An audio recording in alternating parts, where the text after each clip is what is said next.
Never before ever after national highway పై ఆకర్షణీయమైన commercial plots చదరపు గజం కేవలం 5,999 రూపాయలకే. Ganesh real estates. మరిన్ని వివరాల కోసం సంప్రదించండి 9667777775. హాయ్ మధు. హాయ్. ఎలా ఉన్నావు? సూపర్. మీరు ఎలా ఉన్నారు? బాగున్నా. ఓకే. అసలు స్వతంత్ర దినోత్సవం అంటే ఏంటి? అసలు మనం ఎందుకు జరుపుకోవాలి? అయితే ఈ రోజు 79వ స్వాతంత్ర దినోత్సవం. మన భారతదేశానికి స్వాతంత్రం 1947 ఆగస్టు 15 తారీఖున వచ్చింది కాబట్టి ఇప్పటికి వచ్చి 79 ఏళ్ళు అవుతుంది కాబట్టి ఈ స్వాతంత్ర దినోత్సవాన్ని జరుపుకుంటాం.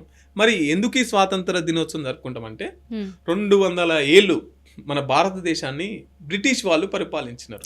ఇక్కడున్న ప్రజల్ని బానిసలుగా చూస్తూ ఇక్కడున్న ఈ సంపదనంతా వాళ్ళ దేశాలకు కొల్లగొట్టుకొని పోతూ ఇక్కడున్న ప్రజల మీద పెత్తనం చెలాయించి ఇక్కడున్న ప్రజలనంతా బానిసలుగా చూసిరు కాబట్టి మీరంతా వెళ్ళిపోండి, ఇది మా ప్రాంతం, మా దేశం, మా దేశాన్ని మేము పరిపాలించుకుంటాం, మా దేశంలో మేము బతుకుతాం, మీరు ఎక్కడి నుంచో వచ్చి మా మీద పెత్తనం చెలాయిస్తూ మా సంపదనంతా మీరు మీ దేశాలకు తీసుకొని పోతున్నారు కాబట్టి ఆంగ్లేయులారా ఖబర్దార్, మీ దేశానికి మీరు వెళ్ళిపోండి అని చెప్పేసి స్వాతంత్ర పోరాటం జరిగింది. ఆ పోరాటానికి వచ్చి 79 ఏళ్ళు అవుతుంది. ఆ పోరాటం ఫలించి స్వాతంత్రం వచ్చి 79 ఏళ్ళు అవుతుంది కాబట్టి ఈరోజు 15 ఆగస్టు స్వాతంత్ర దినోత్సవాన్ని జరుపుకుంటాం.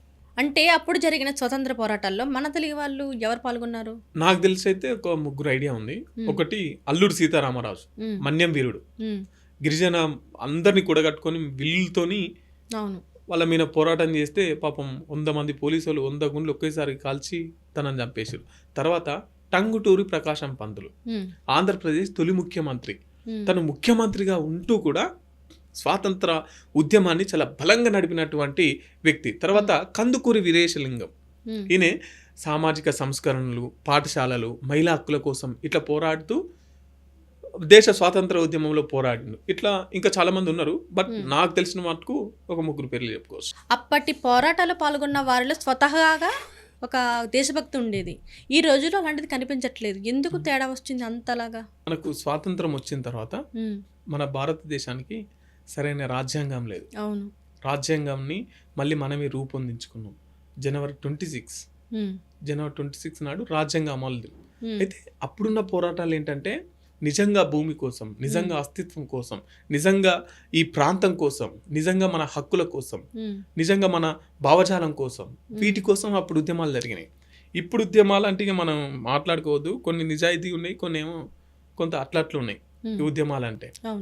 సో అప్పటి భారతదేశం కోసం జరిగిన పోరాటాలు ఎట్లా అంటే విరోచితమైన పోరాటాలు, ప్రాణాలు లెక్క చేయలే. మనం కాకపోతే మన పక్కనోడన్నా బాగుపడతాడు, మన పిల్లలన్నా బాగుపడతాడు, రేపు వచ్చే తరం బాగుపడుతుంది, మనం పోయినా పర్లే, ఎట్టి పరిస్థితులలో వీళ్ళని ఉంచొద్దు అన్న రూపకంగా అప్పటి పోరాటాలు జరిగినాయి. ఇప్పటి పోరాటాలకు అప్పటి పోరాటాలకు చాలా డిఫరెంట్ ఉంది.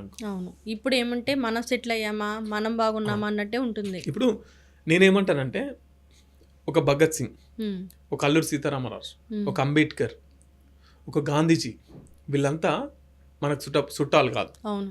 నాకైతే వాళ్ళ పరిచయం కూడా లేదు. కానీ వాళ్ళ పేర్లు తీసుకొని మాట్లాడుతున్నాం, ప్రతి సంవత్సరం వాళ్ళ ఫోటోలు పెట్టుకుంటున్నాం. బతుకంటే అది కదా, జీవితం అంటే అది కదా. నాయకులు అంటే యువత నుంచే స్టార్ట్ అవ్వాలి. అసలు యువతలో దేశభక్తి, ఆ నాయకత్వం లక్షణాలు తీసుకురావాలంటే అసలు ప్రభుత్వం ఎలాంటి చర్యలు తీసుకోవాలి, ఎలా మోటివేట్ చేయాలి? గతంలో పాఠ్య పుస్తకాలలో కొంత పెట్టేది వీళ్ళ చరిత్రలు. ఇప్పుడు అవి మొత్తం ఇంగ్లీష్ బాడీలు అయిపోయిన తర్వాత ఇవి చాలా కనుమరుగవుతున్నాయి. నిజంగా వాళ్ళు ఈ భూమి కోసం, ఈ మన్ను కోసం వాళ్ళు ప్రాణాలు అర్పించారు. అంతకన్నా మించిన త్యాగం ఏముంటుంది చెప్పు? ప్రాణం అర్పించిన అంత త్యాగం ఏముంటుంది? మనం అర్ధగంట టైం కేటాయిస్తలేం. మన దేశం మన పక్కనున్నోనికి బుక్కెడు బువ్వ పెడతలేం, ఎప్పుడో సంవత్సరానికి కోసారా. వాళ్ళు ప్రాణం ఇచ్చారు కదా, అసొంటోళ్ళని ఆదర్శవంతంగా తీసుకోవాలి కదా, అసొంటి చరిత్రలు మనం ముందుకు తీసుకెళ్ళాలి కదా. Thank you Madhu. Thank you. Never before ever after national highway పై ఆకర్షణీయమైన కమర్షియల్ ప్లాట్స్ చదరపు గజం కేవలం 5,999 రూపాయలకే. Ganesh real estates. మరిన్ని వివరాల కోసం సంప్రదించండి 9667777775.